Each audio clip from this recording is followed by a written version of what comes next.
All right, everybody. It is Sunday. Good morning to you on Sunday. I hope you're having a restful weekend. And we've got some great content for you if you're going hiking, Molly, bike ride, or just sitting on the porch watching your hummingbirds. Any of those. I guarantee that's what I'm doing right now. Pretty much. However, we have content for you. Yes. We have a great VC Sunday School. We talk about founder ambition, how to evaluate it as a VC, what questions to ask. And it's actually through the lens. It's like we're combining Startup of the Day and VC Sunday School through the lens of Block Party, a tool that just raised a $4.8 million seed round. Yeah, congratulations to them. And should founders be building tools, platforms, going for the goal of replacing existing platforms? How do you make that decision? How do investors make that decision of what to back? And we go through all the permutations of how VCs, seed investors, and founders think about this topic. And then I have an investor on This Week in Climate Startups. I'm interviewing Union Square Ventures managing partner and author of The World After Capital, Albert Wenger. We talk about his investment thesis, the relatively new climate fund that Union Square Ventures has raised, the book, where he sees the climate industry going, where he sees the world going. It's a very unusual and philosophical conversation with a VC. The World After Capital. It's just like he made all his money in VC and now he's a hippie and wants to go for socialism. Not capitalism. Capital. Oh, the idea is in this book, the thesis is that effectively we've solved, capital is abundant. Got it. But attention is not. And so he's talking about this transition to a knowledge age. Love it. And how to sort of get there without massive disruption. It's really, I loved this conversation. I've always wanted to have Albert on the program, but I don't know. I don't think he likes me. And so we finally got him on the program because you're here. I love it. What? I'm joking. The system is working. The system is working as we planned it. It's going to be a great show. Stick with us. This Week in Startups is brought to you by OpenPhone. As a startup founder, a lot of mistakes are easy to roll back. But using your personal cell phone number as your company number isn't one of them. OpenPhone makes it easy to get business phone numbers for you and your team, right on top of your existing devices. Visit openphone.com/twist to get 20% off your first 6 months. SnackMagic and SwagMagic are global gifting platforms and the most stress-free and customizable way to delight employees or customers. Get 10% cash back up to $1,000 until October 15th with code HOLIDAY. And see more at snackmagic.com/twist. And Coda is the all-in-one doc for teams. If you've got a stack of niche workflow tools, or if you're buried in docs and spreadsheets, Coda is the doc that brings it all together. Startups can get a $1,000 credit at coda.io/twist. All right, everybody, it's Sunday. That means VC Sunday School. I'm excited about this one. This is a little bit VC Sunday School. We're starting to mine the news a little bit because this is a half VC Sunday School, half kind of Startup of the Day seed funding news. Yes. So this conversation started in our group chat when we were talking about this new startup called Block Party, which is built on top of Twitter's API. It lets people automate and customize the blocking process, basically just make it easier to create a livable environment for yourself on Twitter. Yeah. So Block Party raised a $4.8 million seed. It was developed by this engineer, Tracy Chu. And Jason said, in response to this, a nice interface on Blocklist is a great start. Maybe you'll find 1,000 people who will pay $100 a year for it. But then you said she should just build a competitor and go for the gold. And my initial response was to be like, well, yeah, but building on somebody else's network effects is a really straightforward path, which is not what a VC should say. Right. So Tracy's awesome. She's been an advocate for, and was just early on to this problem. So congratulations on raising the money, and the product looks awesome. Yeah. I want to use it. Yeah. When you look at a problem on the internet, you can look at the problem of okay, there's a group of people I don't want to have to associate with in a social network. Great. That's a real problem. And here's a very elegant solution. Twitter has block lists, but they probably haven't updated the technology in 5 or 10 years. So block list, for people who don't know, is if Molly had blocked 50 people who were harassing her, she could give me that block list. I could upload it. And then I wouldn't have to go manually through blocking all these. I know this because somebody put me on their block list, and all of a sudden a bunch of people said, I can't see your tweets anymore. I was like, I think you blocked me. He's like, I didn't block you. Oh, I used a block list. So these block lists, like they serve a purpose where if Twitter can't keep up with the brigading, whatever it is. So awesome. And I do think like tools, if you look at tools, whether it's Buffer, social media tool, we've invested in them. We had Little Bird, Rating 6. There's a bunch of tool companies out there. So tool companies can become platforms, and that's a great path. And maybe that's the path that she has in mind. But when you have such insight like she does on what's wrong, sometimes trying to fix, I don't know, the internal combustion engine as an example, the time it takes to make it more fuel efficient, to lower emissions, you can work on the muffler, you can work on that stuff, and that's all fine. Sometimes you say, you know what, maybe I'll just make a new car. Maybe I'll make a new form of transportation. Maybe I'll do something even more disruptive. So that's a lot of money, $4.8 million. I think, you know, if Tracy started with the tools, and sometimes I tell this to other founders, well, can you even solve this problem on Twitter? And now you've got the risk factor of being on Twitter. And what's the outcome? What's the best case here? You know, a 20x for your investors, a 50x, you know, that might, which is a great return, you know, for a Series A firm. I'm sure they'd be happy with it. Yeah. So sometimes I just like to have a conversation with the founders of, okay, what is from first principles, the problem we're trying to solve here? Online interactions can be toxic, right? That's the core problem, I think, I would interpret it. There are toxic people online. Well, okay.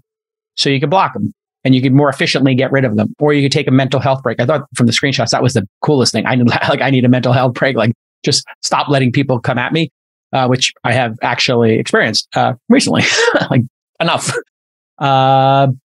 But from first principles, like if she built, or her team and her built a new version of Twitter and then invited the first 1,000 people and made it paid, okay, you know, and then maybe gave a rating based on how reasonable people were or something, you know, just go for the gold and build a Twitter competitor. It's time for somebody to build a Twitter competitor. So, and where this gets at VC Sunday School is this question of founder ambition, right? Not in her case specifically, because again, we don't know what the pitch is, the end result of the pitch, the last slide that says this is the ultimate goal here.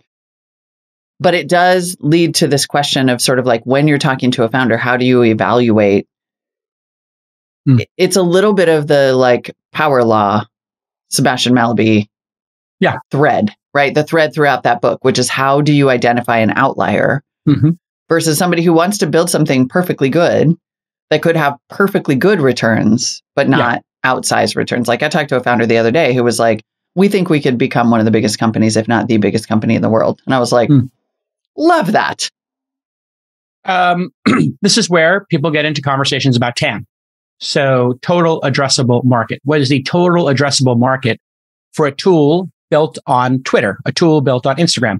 The tool built on that platform, their TAM is a percentage of the total users on that platform.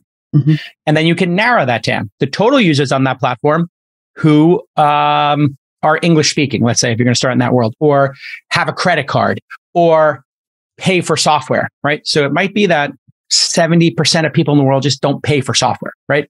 I think that's probably true. They just don't want to pay for software. They'll just take the free option every time. So if it's, I don't know, if the US and that's your beachhead is 50% of the market, and then you're 30% of that market, you're net 15% of the overall Twitter user base, you know, and then how many of them have this problem? Okay, maybe it's 10% of those have the problem. So now you're at 1.5% of the platform needs this tool. Okay, so will more people need the tool in the future? But you have to have like a thoughtful discussion about what is the TAM and what's the upper bound of what people would pay. I said there's 1,000 people pay $100. Like I'll pay for any Twitter tool for $100 for a year because I'm addicted to the platform and I get tons of value from it. The platform's probably worth $500,000 a year to me, and you know, commerce that gets done from it, maybe $1 million. So I'll pay for anything that makes my experience a little bit better. And who knows, maybe that's why she was able to raise this large amount of money. Is there is that final 3 slides. Hey, we're going to get this group of people. We're going to give them these tools. And then we're going to give them this other option, right? Or maybe she's going to build, it seems like the tool will go across multiple platforms. Then the other problem is, I don't think Facebook, Instagram, and TikTok will ever let you interface the way Twitter does. Right. Twitter's really permissive with their API, or most permissive. Most permissive. Zuck's never going to let you in his ecosystem. Yeah. Right. So something to think about, you know, when you're building a business is, you know, a lot of young entrepreneurs I find want to take the safest route. Like I think I can get this done, but I'm, don't know if I can get this other big, bold vision done. And then there are people who have only bold vision. They don't even know where to start. And it's really a balancing act. You do need to have like some product that provides value to get people to go over there. And that's frequently referred to as a cold start problem. So she definitely has identified a problem. And then you get to collect those users and then see what you can go from there. But I think people want a paid social network. We talked about this with BeReal, right? Like BeReal might become a paid social network without advertising with real names. So I think there is an opportunity with real names to do something interesting. Nobody's ever gotten up the gut with that as a premise. Like, correct. Let's just pay, right? Like now might be the moment that's like, okay, we built this thing. It's great. It's going to be safe and comfortable and fun, and you have to pay for it. But we don't know what the market would say to that. It's very possible that we're at a point in society where we'd be like, yes, please. I'll be delighted to do that. LinkedIn is as close as we have with real names, I think. Yeah, Facebook and LinkedIn would be the two. LinkedIn, then Facebook, probably. In terms of like 80, 90% are probably real names. Yeah. Considering it's the other way on most platforms. All right, everybody, on the phone today is OpenPhone's founder, Darina Kulya. Welcome to the program, Darina. Thanks, Jason. Great to be here. Now, what mistakes do most founders make with phone numbers in their startups? Great question. First one is they use their personal phone number for their business. And it's an easy mistake to make because you don't necessarily think about it much. You incorporate your company, you put your phone number, there's all these forms you fill out. It very quickly goes from being your personal number to being the number for the company. And when that happens, there are all these data aggregators and all kinds of services that take your number and put it everywhere. Yeah. Suddenly now there is this uptick in spam text messages. It's the worst. Yeah. And people just wonder, like, how are others getting my number? Well, let me tell you, you put it in different places and it kind of snowballed from there. So that's the first mistake. Yes. The second, which is initially as a founder, you're the salesperson. You're the only sales rep. And then you hire a first sales rep. And sometimes founders let that person use their personal phone number. Oh, no. That number, the data, everything that happens is just fully belongs to the sales rep. And if that person leaves, you lose the entire history with your customers. Yeah. And then what if that sales executive goes to a competitor? Exactly. Yep. Okay, everybody, Twist listeners can get 20% off any plan for their first 6 months at OpenPhone. Just go to openphone.com/twist. And if you got an existing number, they'll port it right over for free. Head to OpenPhone.com/twist today for 20% off. When we invested in Uber, I tell a story in my book. There was a VC who was like, you know what? Too hard. Just sell, dispatch software to cab companies and charge them $10K a year, charge them $1,000 per car, per driver per year. Just sell software. Reasonable to look at it and say that. Right. But too hard is a real thing. It's really, really hard to know. Like, are there Jason's rules for like, how do you know when something is legitimately too hard? Like there are certain things where we're like, operationally, that's too hard. Or, replacing network effects, I think would historically be considered too hard. Like build another Twitter. Here's the thing. If you have a plan to build a great Twitter, there might be half of investors don't want to go on that journey. Half might be intrigued by it. And you only need one to want to go on that journey. 1% of investors want to go on that journey. You need only find the 1% of the, couple of thousand VCs who write seed checks out there to say yes. So there's, if there's 3,000 legitimate seed partners in the world who could evaluate your deal, syndicate leads, whatever, who could put $1 million in, $3 million in, whatever, that means there might be, I don't know, 30, 40 of them out there who would do it. So it's up to you as a founder to find the investors who want to go on that journey. Yeah. For a tool company, you typically find a lot of angels who want to do it. And then you don't find VCs who want to do it because VCs have gone down the tool route. And, vertical tools very quickly get to $1 million in revenue and then don't get to 10. Buffer, in fact, got to a decent amount. Buffer app, which I love, publicly puts up their revenue. And people were going hand over fist trying to invest in this company, including me in the early days, because it was such a great social media tool. Buffer allowed you to authenticate 50 different accounts and put in a tweet. And you could schedule them ahead of time. You could also do repeating ones. So every Sunday you could say, hey, check out VC Sunday School. Here's a link to the YouTube playlist. And the playlist doesn't change. So that goes out every Sunday night. Great. Except then Twitter banned the use of like repeating tweets. And then they built their own scheduling software. So there was a concept, Molly, this is a super fascinating one, called open startups, where people would just say everything. Here's our salaries. Here's our diversity numbers. Here's our revenue. Here's the number of customers. And they would take the dashboard that maybe a CEO would look at. You can go and pull it up, Nick. Here it is, Molly. The company did really great for a while. And you can see they had a lot of churn, people leaving the product. And you can see their revenue came way down. So maybe this is monthly revenue, is it? And if you scroll down, you can see they have 1.56 million in reoccurring monthly revenue.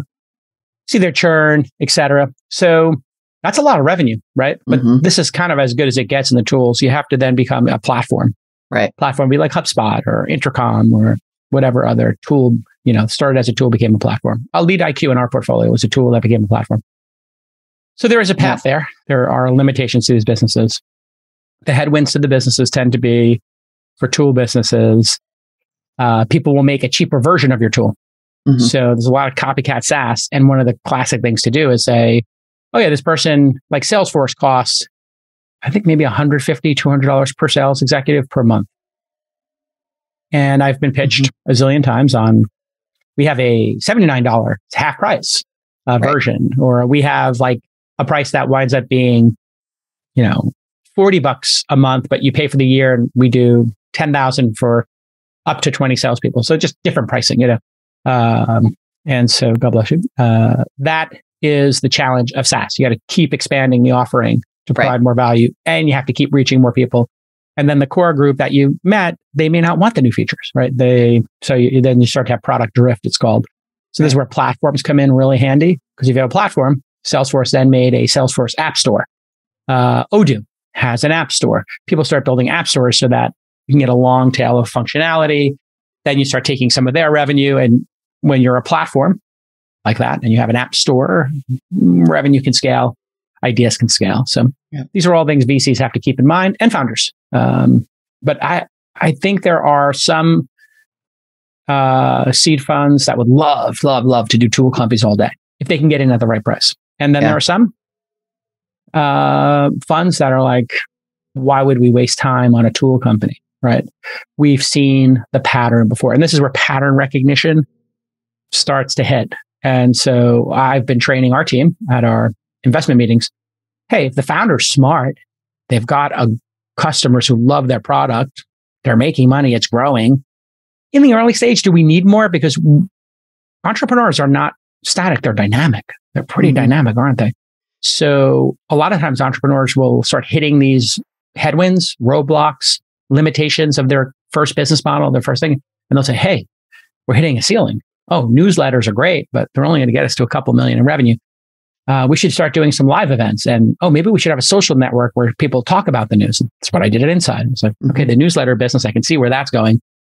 Okay, the events business, that's doing great. But we need something between those two. So I created Inside.com as like a social network for business people and I'm literally in the process of trying to crank that flywheel while having millions of dollars in advertising revenue for the other two products. And it's hard, but because the question for every entrepreneur who's building is what's next, right? Yeah. And sometimes what's next, what could disrupt you, and how can you disrupt yourself? Yeah. Basically either you're going to, who said that recently? Bob Iger said it in conversation with Kara Swisher at the Code conference last week. I just caught up on that interview. It's pretty good, actually. He's like, we can disrupt ourselves or we can get disrupted.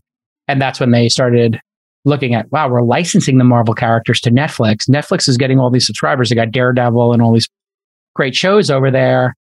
Maybe Punisher, whatever. Maybe we should make our own shows and have our own subscriptions. And they had the headwind in their business of, well, we already have this, where we'd have to give up the licensing revenue. Netflix pays a heck of a lot of money. So that cash goes away and we have to spend more.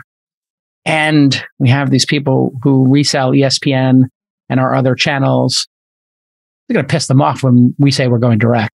And so they had to time it. So sometimes timing is important. Every detail is important. Probably always. Every detail is important. Well, some more questions. So it's interesting, actually. No, I was going to say, actually, this question of tools that help you program social media is a big part of this week's interview on This Week in Climate Startups. Oh, really? It is? Yeah. So it's like a really nice segue. Let's segue. Because I talked to Union Square Ventures managing partner and author of The World After Capital, Albert Wenger.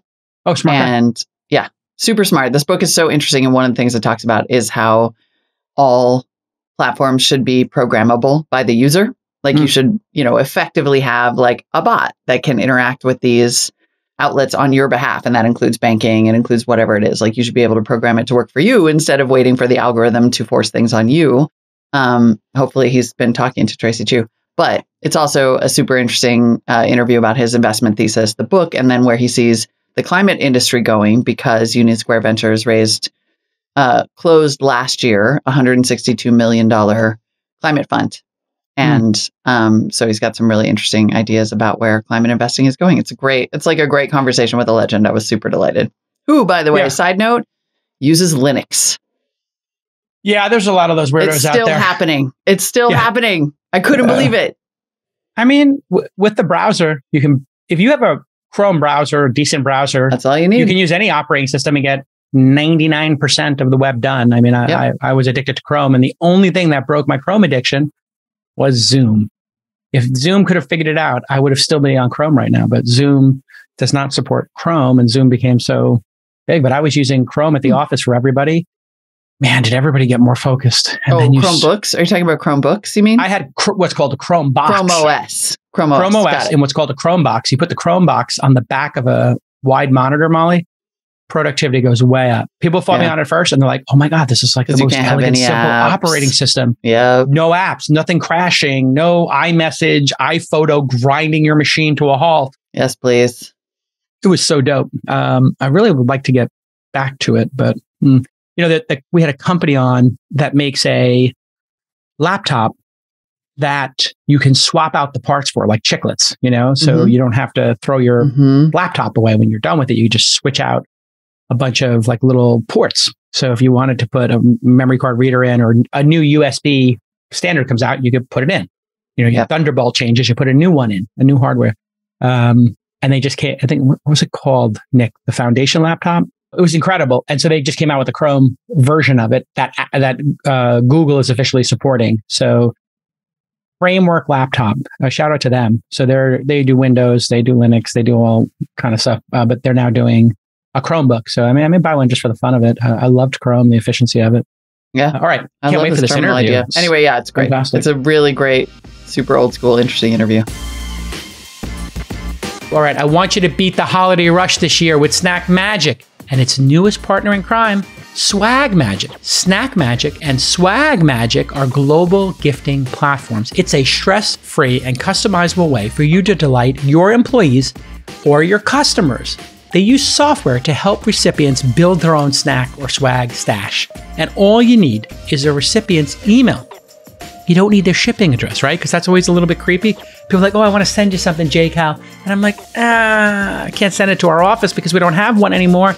I don't want to give my home address and have that out there. You understand. SnackMagic is going to help you stand out from the crowd this holiday season, because gifties can choose from thousands of amazing snacks, drinks, office supplies, and now branded swag options, so you can delight your hardworking employees or all those partners who are spending money with you, right? And in fact, we've used SnackMagic with our employees, and we're going to use SwagMagic this year for the holiday season, just to say thank you to folks. Whether you want to delight one person or 1,000, SnackMagic makes it easy. All you need is their email address. Get 10% cash back, up to $1,000 until October 15th. They want you to get ahead, and they want you to use the code HOLIDAY. It would be so nice. See more at snackmagic.com/twist. Get on this early. You want to get those holiday gifts out early so people can enjoy them. snackmagic.com/twist. Albert Wenger, what a treat to have you on This Week in Climate Startups. Thanks so much for coming on. Thrilled to be here. I know you have a new book out, which I have completed, and I'm excited to discuss with you because there's a lot of really provocative ideas in there. First, though, I have to, in deference to our segment, ask you about USV's $162 million climate fund and the thesis behind that. The fund just was announced in last year, right? 2021? Yeah, we raised it in 2020. We, in fact, made some investments in 2020. We announced it officially at the beginning of 21. So what made you adapt? You've been a thesis-driven firm. There are 3 iterations of the thesis. What made you add climate to that set of theses? Well, it was the recognition that this is both one of the biggest threats facing humanity, maybe the existential threat facing humanity, and also one of the biggest investment opportunities because of the level of transformation of all aspects of society and economy that are going to be required to successfully combat the climate crisis. It seems like it is a problem at the scale of your thinking, for sure. Like as you read your theses and you read your book, you know, it actually seems like sort of a natural fit from what little I know of you. Yeah, it is. I mean, I think the surprising finding in 2022 is that many people still don't have a grasp on the severity and the progression of the climate crisis. So I still talk to people who are like, yeah, that's going to be a real problem for my children. I'm like, no, this is a real problem for you now, today. You know, and like a good case in point is a third of Pakistan is underwater, and it wasn't reported. We had a Category 1 hurricane cause the largest flooding in the history, with Fiona, and you know, just now. And it sort of makes the news, but then the Queen's funeral takes back over like within a nanosecond.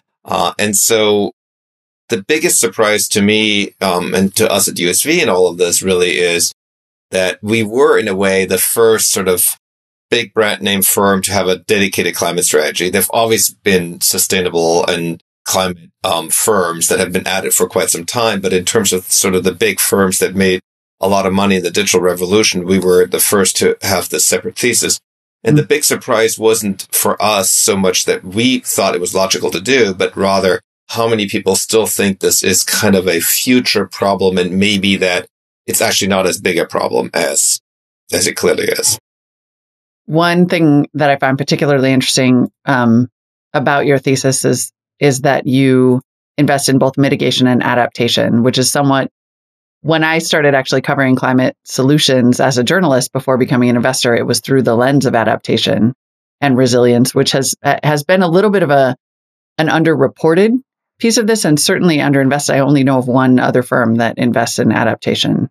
And it's not that easy to find adaptation investments. And, you know, there's some people who are sort of saying, well, you're just investing in the demise of the planet. But I think the reality is we're so far behind that a lot of adaptation will be required. And we had some existing adaptation investments also in the fund. So, for instance, we're investors in a company called Coda that makes mesh networking, and it was started after Hurricane Sandy. Because a lot of our infrastructure, our communications infrastructure, is heavily centralized. And when cell towers go down, your phone becomes kind of a paperweight / very expensive flashlight. And so we need solutions, for instance, like Coda, that provide mesh networking. So we had some exposure to this idea of adaptation previously. We have one adaptation investment in the current fund, which is a company called FloodMap out of Australia. Very apropos given the flooding in Australia and elsewhere in the world, which is one of the most rapidly accelerating negative impacts of the climate crisis are these flash floods that are taking place all around the world. So we'd like to make more adaptation investments. We've blogged about that, and we're actively looking for them. So if you are an entrepreneur working on some aspect of adaptation, please come to us. A good example of this is there'll be way more cooling needed in the world. For instance, in places like India, there are parts of India where it just gets too hot to stay alive without cooling. And that's going to become more common in India. It's going to become much more common elsewhere in the world. Right. And it can't be cooling in the way that we think of it. It can't necessarily be. It can't be air conditioning. Well, it will probably have to be air conditioning, but ideally be air conditioning that's more energy efficient and also doesn't leak coolants that are themselves, refrigerants that are themselves massively greenhouse gases when they evaporate. Right. Exactly. That's what I meant. It can't be like the thing that we're thinking of. Yes. Yes. It is possible, for example, to build an AC with CO2. So if the CO2 leaks, you just have more CO2, which is bad, but it's not terrible compared to some of the refrigerants currently in use. Right. Exactly. And then speaking of those startups and entrepreneurs, tell us, remind people what your stage is. And yeah, so with the Climate Fund, we're targeting sort of very early stage. For us, that generally means, often either the first institutional money in, or maybe there's some pre-seed institutional money in, usually means that there's something that you can look at. So it's not just a napkin. So we don't do sort of pre-seed deals. So there's some work, but this could be, for example, bench scale work, if it's a hardware. And what's interesting is that we've taken a really global approach with this. We've invested, I mentioned Australia, but we've invested in India, we've invested in Africa, we've invested in Europe, and we're also technology agnostic. So, we've invested in electrification of transportation, but we've invested in nuclear reactors, we've invested in drawdown. So this is a climate thesis fund. It's not a specific technology. It's not like, let's say, a hydrogen fund.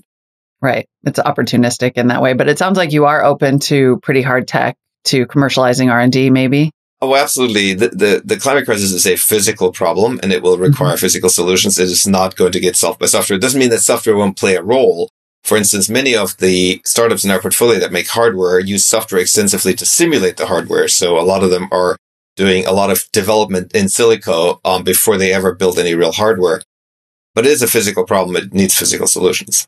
So does that mean you're biased toward hardware a little bit? The bulk of the investments in the fund are hardware investments, yes. Yeah. What do you say to, I think investors there are a lot of new climate investors in particular, and existing investors who felt burned by the first time around, who are a little gun shy about that, who are saying, that's a way to light money on fire. I'm not saying I'm quoting Jason. I'm just saying I've heard him say it. Well, look, I sort of think that, first of all, as always, we're sort of standing on the shoulders of giants, right? So the people who invested in the green tech bubble, it was because of their investments that we now have very cheap solar. It's because of their investments that we have very cheap batteries. They got those industries onto the cost curves that they're now on. Also, some of those funds made money. Not everybody lost money. And then so much in the world has changed. We're so much deeper into the climate crisis. The public recognition that it is a crisis, that it requires government action, is higher than it's ever been. The amount of debt financing available globally for it is higher than it's ever been. The amount of equity financing coming in is higher than it's ever been. So I think it's a fundamentally different point in time, but that doesn't mean that, it will work this time. Now, should it not work, I think we have in some ways bigger problems than the fund's not working. So. Yeah, definitely. Has to work. And well within our 10-year fund timelines, in my opinion. The timeline, the fund life structure should not be an impediment. Well, the fund life structure is sort of a very arbitrary concept in any case. We've just exited our last position from the 2004 fund. We have lots of positions in the 2008 fund. And so all the life of the fund just means is that's when you stop guaranteed getting fees, and you have to go to your LPs and say, look, we're doing a good job. There's a lot of value in the portfolio. Keep paying us fees. But this idea that the fund life, there's somehow like, oh, you've reached the end of life and now you have to liquidate all your positions. That's just not how it works. Now, Of course, if your fund goes out of business, that's a different story. But, for firms that have continuity, the fund life is just more or less a somewhat arbitrary number. Right. And should not be an excuse to make a hard. These are hard investments, but like you're saying, some elements of them were de-risked by what came before. And then the risky parts, that's just the job. Exactly. That's a perfect way of putting it. It doesn't matter how great your startup talent is if you can't click in as a team and work together. Startups are not an individual game. You need chemistry. And when you use Coda, C-O-D-A, it keeps everyone in sync. It's the dock that brings everyone together. One dock to rule them all. And Coda works right out of the box. It's fully customizable, and it has amazing templates for anything. You want to create a wiki for your team, you want to onboard new hires remotely, you want to adapt quickly to changes in this crazy environment. Well, all your data, your plans, your objectives, your strategies, they'll all live in Coda. And all of your favorite tools integrate seamlessly with Coda. You can pull in data, you can push out updates, you can do all this really interesting scripting and no-code work, and you never leave a Coda dock. And if you want to see how amazing Coda is, you need to check out thisweekinstartups.com/JTrading. That's right. Coda and one of their team members helped me pull live data in from the stock market and then tell you how much money I've lost JTrading this summer. It's a little rough time to start JTrading, but I do appreciate that they made me a beautiful document that I can use and share with the audience. To take advantage of the special limited time offer just for startups, just sign up today at coda.io/twist. they'll give you $1,000 in startups credit on your first statement. That's it, man. You see how people do it here on This Week in Startups, give you $1,000. They want to support startups. That's why the name of the show, This Week in Startups. That's Coda, CODA.io for $1,000 off. Well, let's turn our attention to the book, because obviously it ties into this larger thesis and is just a fascinating read. It's called A World After Capital, in which, and I'm quoting you, capital is no longer scarce, but attention now is, that we're making this transition to a knowledge age. Can you sort of break down the high level concept for us? Yeah, so when I use the word capital in the book, I mean physical capital. This is machines and roads and buildings and so forth. When I say it's not scarce, I don't mean the opposite of scarcity isn't immediate abundance. It's what I call sufficiency. So meaning we have sufficient capital to do the things that we need to do. The issue is, are we pointing the capital at the right things? And that's determined by our attention. And so to tie these two parts of the conversation together, we're not paying enough attention as humanity to the climate crisis quite yet. And so as a result, we're not pointing enough of our physical capital at solving it. When we do point our physical capital, of which we have so much, at something, we can do amazing things. I mean, a good example of that is Chinese building entire cities, basically in the space of a year or two. So our ability to build things is quite phenomenal. It's the question, are we building the right things? Are we pointing capital at the right things? And that is determined by attention. And there we are very far off. And so the thing that's holding us back as humanity isn't how much capital we have. We can always need more physical capital, and we will build more physical capital. But what's really holding us back is we're not pointing our human attention at the right problems. Right. Problems and opportunities for them. Because one thing to say about the climate crisis is it's not just that it's a huge threat, but it's also an incredible opportunity. Like, I would much rather live in a city that's all EVs. It's nice and quiet, the air is better. I would much rather live in a world where we have abundant electricity. We'll never run out of fun things to do with electricity. I mean, we can, have lots of light displays, for example. It's this idea somehow that there is this negative trade-off where you can either have economic growth or you can succeed against the climate crisis. It's just a completely false, and a trade-off that doesn't exist in this way. In fact, combating the climate crisis would be the most pro-growth and the most pro-progress thing we could do. It's pretty pro-human. Yes. Really. That too. Yeah. Well, and to get to your point about the Queen, for example, we have also shown that we have an ability. You talk about self-regulation in the book. We have an ability as a society and in media to direct our attention onto one topic pretty effectively. But what in your mind are the things that prevent us from doing that? Well, markets have worked incredibly well allocating capital and helping create physical capital. And they do so because, prices aggregate information about what people want more of, what people maybe need less of. If you combine that with entrepreneurial activity, you get a lot of innovation and a lot of capital accumulation, physical capital accumulation. And that has worked phenomenally well. We've drawn slightly the wrong conclusions from it, which is we've sort of drawn the conclusion from it that markets are great at, all allocation problems. Mm-hmm. But the attention allocation problem is quite different because the most important things don't have prices and in fact cannot have prices because in order to have prices, you kind of need a supply and demand. So for example, much of the demand for climate solutions is from people who haven't been born yet or from people who are too young to vote. So their demand isn't effectively represented. And so if you're going by kind of current prices, you're misallocating attention. Another example I give in the book is, a meteor hitting the Earth, right? This is an event that we know from the Earth's geographic record happens every couple million years or so. So it's extremely a rare event. When it happens, it's quite devastating. But there's no price because it's such long time scales. Like, what's the supply and demand that would form a price here? So they're very important things at the aggregate societal level that we're not paying enough attention to because we've kind of become over-reliant on markets and prices. Mm-hmm. And that same is true at the individual level. So individually, for example, one of the key things we as humans should pay attention to is kind of what's our purpose in life. And there's no market for that. There's nobody paying you to pay attention to that. In fact, the exact opposite has happened. We've built all these systems that put a price on attention, but that price is basically marketing, right? It's advertising. Advertising is the resale of attention. And so many of the systems, whether that's, YouTube or Twitter or Facebook or TikTok or whatever, all revolve around capturing as much human attention as possible because that's their fundamental business model. You capture the attention and then you resell some portion of it. And so not only are we in a situation where we're trying to use prices to allocate attention, but the only really effective mechanism we're having is where our attention is essentially hijacked for the purpose of reselling it. So we're facing, in a way, all these essentially adversarial systems that are trying to get as much of our attention as possible, as opposed to sort of pointing our attention at the things that actually matter. Mm-hmm. Right. You point out this tension between a world after capital, not necessarily a world after capitalism. Exactly.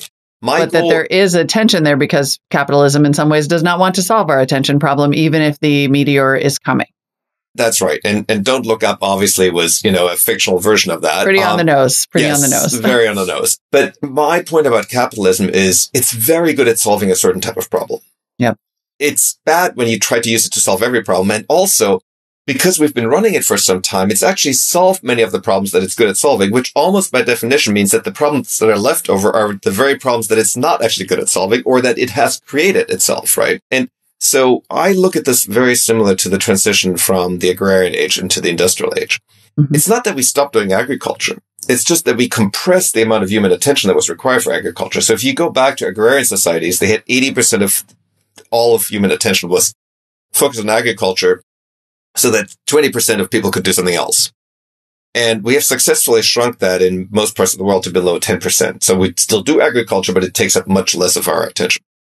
And my goal with the world after capital and with what I call the knowledge age is to do the same for explicitly economically incentivized activity. So today, most of our waking hours for most people are taken up by explicitly economically incentivized activity, which is basically work and consumption. And I would like to use technology, digital technology in particular, automation and AI and so forth, to shrink that part very substantially so that we free up a huge amount of human attention for the things that aren't explicitly economically incentivized. And those are things like the types of problems and opportunities we just talked about, but that's also just spending time with friends or with family, like reading a good book, rehabilitating some part of nature or looking after animals. There's, a clear separation. There's a myriad of interesting, exciting things for humans to do. It's just that the least important ones of them are the ones that are economically incentivized, and the most important ones are the ones for which we need to create this new freedom of attention, basically. Right. You actually talk about 3 kinds of freedom in the book: economic, informational, and psychological. Right now, it sounds like you're describing the psychological part of that equation. Yeah, I'm describing in a way all 3. So economic freedom is some form of guaranteed income, some form of universal basic income. That's just to make it so that a lot of people can, on the margin, decide whether or not they want to spend another hour working or not, freely decide that. Informational. And to be clear, you have a number here. I mean, it's $1,000 a month. It's not like solve everyone's problems. It's make sure they don't live on the street. Yeah, exactly. And we can talk more about all the benefits that has relative to the existing social security system that we have today. The informational freedom part is all about computation and who controls it.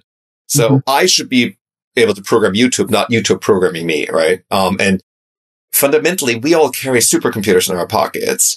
And yet, when you pull up an app on that supercomputer, let's say you pull up the YouTube app, at this point, you're reduced to basically your fingers and your brain. Like the supercomputer is working entirely on behalf of YouTube and no longer on behalf of you.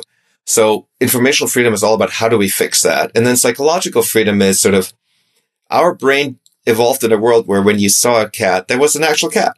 And now I can produce an infinity of cat pictures for you. So our brain is maladapted for this world, just like it's like our bodies are maladapted for a world full of sugar. Right. I got distracted thinking about how you would also have a deep fake cat, and then you wouldn't even know if the cat was real, or maybe the cat would turn out to be cake. Yes. Because apparently that's what we do on the internet these days. You're arguing that this is as massive a shift as the shift to the industrial age, as the agriculture, the age of agriculture. And one of the things you point out is that literally this attention problem, that like possibly a reason for the Fermi paradox, which of course is the idea that that the universe is so big that mathematically speaking, there must be advanced civilizations, but we haven't encountered any. So either we're alone or like we're way behind the curve here. But you point out that there's this actual other possibility, which is that other civilizations have gotten so distracted by alien TikTok effectively that they missed the meteor coming, that we could be driving ourselves to extinction as a species by paying attention to everything but everything but the true existential asteroid. crises, right? Yeah. And so people sometimes call it the Great Filter. There's some event that wipes out civilizations. And one theory is that you get to a certain point where you discover market economies and they work incredibly well. And then you become so obsessed with trying to solve everything through markets that you kind of forget that markets are good at some things and not good at others. And that leads to an attention allocation problem, and that ultimately does you in. And I think that's kind of the trajectory we're currently on. And, having... I mean, I didn't want to say it, but that feels like today. Yeah, no, we're there today. I mean, the expiration date on the industrial age was, several decades ago. Mm-hmm. I wanted to come back to this point that you just raised, which is this magnitude of the transition. I think this is sort of fundamentally the issue with a lot of mainstream publications, with a lot of mainstream politicians, which is that they look at digital technology and they look at where we are today and they're like, oh, this is just a matter of fixing the industrial age. It's just like, let's tweak the interest rate a little bit. Let's have some job retraining programs over here and all will be fine. And that's been the narrative for quite some time. And more people are like, it's just not working. I don't know what you're talking about. Like, it's working for fewer and fewer people. And so much of the world after capital is about, no, this is as big a transition as when we went from being hunter-gatherers to the agrarian age, as big as when we went from the agrarian age to the industrial age. And in each of those transitions, we changed pretty much everything about how humanity lives, right? So when we went from forager to the agrarian age, we went from being migratory to being sedentary. We went from living in very, very flat societies to living in extremely hierarchical societies. We went from being promiscuous to being monogamish-ish.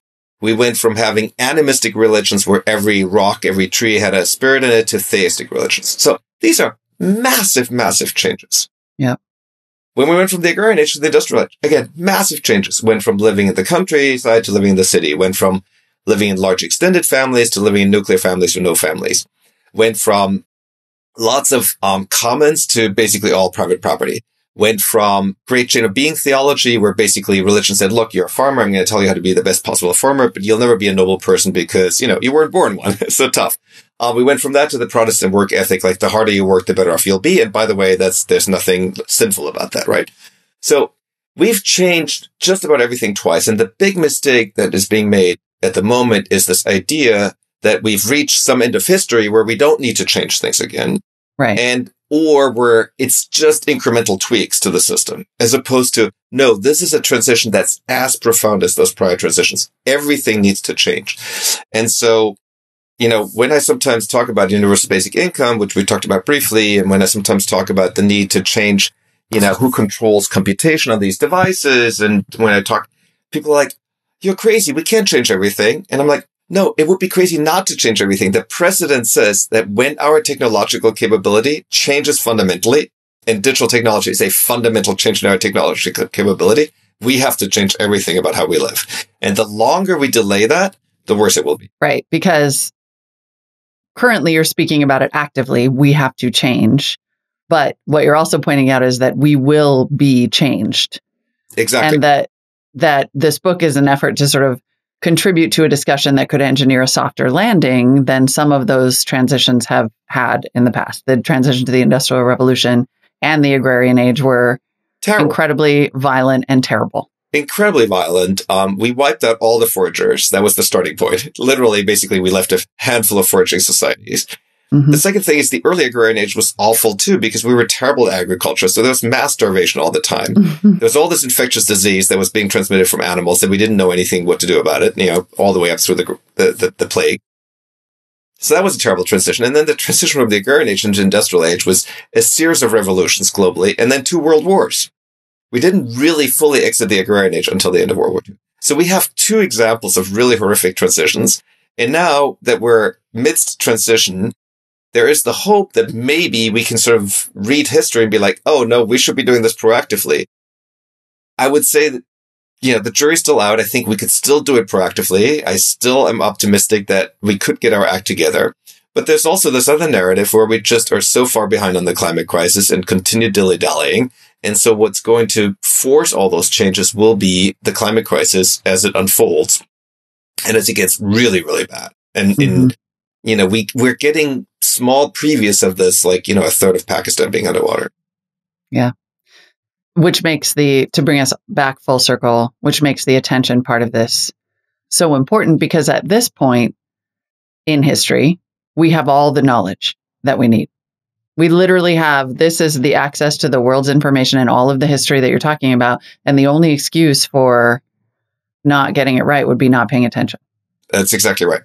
Yeah.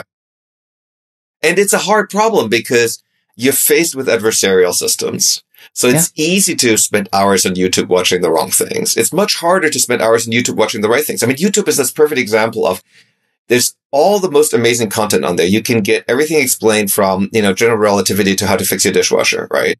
And YouTube is also Neo in the Matrix. I mean, it's all there. And YouTube is also full of the craziest conspiracy theories, the most, trying to get people riled up, and turn people against each other. To make money. To be clear. Right? And that's the capitalism part of it. Yeah. And so the challenge is, how do we change the structures in such a way that we ourselves can get the best out of YouTube, and aren't forced the worst onto us? And that these three freedoms that I describe in the book, they all strengthen each other, right? So psychological freedom is knowing that this is happening and knowing how to calm down your brain and knowing that you have more control over your brain than you're led to believe, right? But that takes practice, and you need to make the time to practice that. Informational freedom is, let me program YouTube, not be programmed by YouTube. And then economic freedom is sort of like, let me free up as much of people's attention as they want to basically learn something new, right? I mean, if I wanted to learn something new, a new skill, or if I wanted to just, dive deep on that particular topic, do I actually have enough free hours that I can allocate, as opposed to saying, oh, the computer is telling me another shift on a job, that's basically a job that actually a robot should be doing. Right.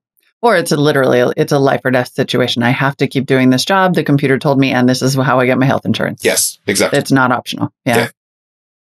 It is easy in times of such an interesting high-level philosophical conversation about incentives and the direction of humanity to forget that you are also a venture capitalist, not usually in a profession that people associate with asking these large questions about the nature of capitalism. Like, I wonder, how does all of this thinking inform you as an investor? Much of what we have invested in at Union Square Ventures over the years is actually very well aligned with the thinking in the world after capital. So our current investment thesis, for example, for the core fund is all around broadening access to capital, knowledge, and well-being. And yes, we have in the past, invested in things like Twitter. And I still love using Twitter, but I would love for me to be able to program Twitter. Again, I don't want Twitter's algorithmic feed. I would like my own algorithm to be able to select what it presents to me from Twitter. Yeah, talk about quickly. I do want to go back to, because I love the idea of a bot for all. It was very like Neil Stephenson. It reminded me of a Diamond Age. Yes.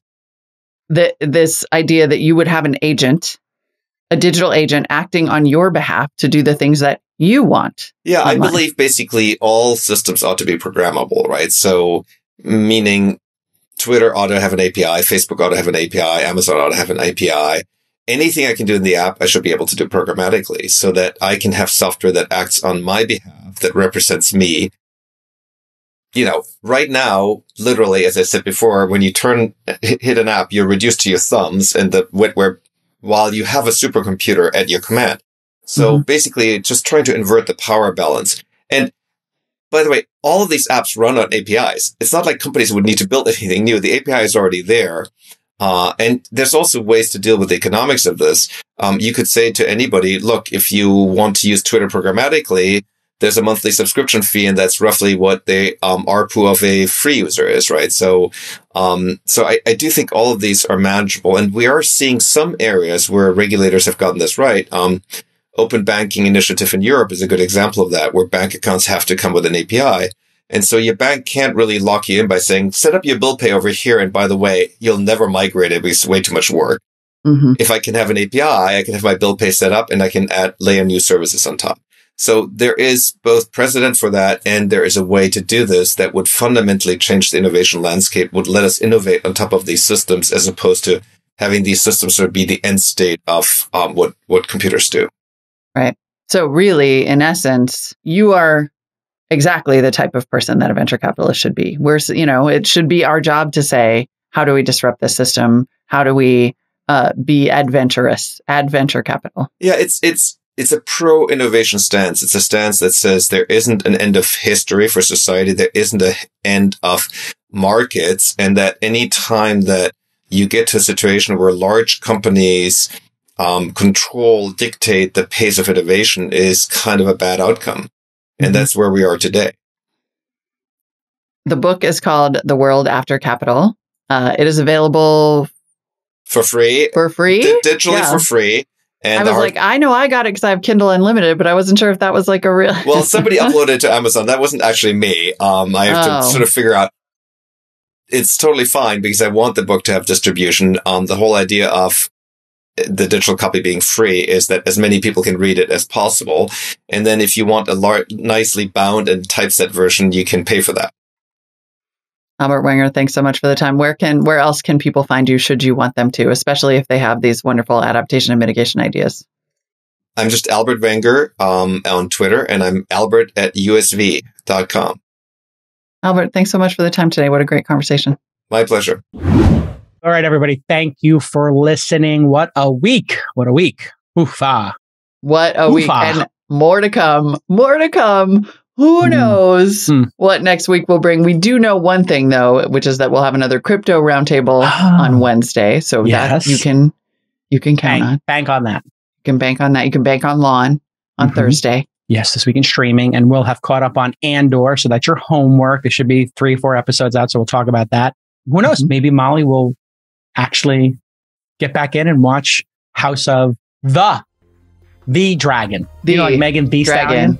I'm going to do it. I'm going to do it. I can do this. I need to woman up and watch House of the Dragon. I'm going to do it. Why not? All right. We'll see you tomorrow. Bye.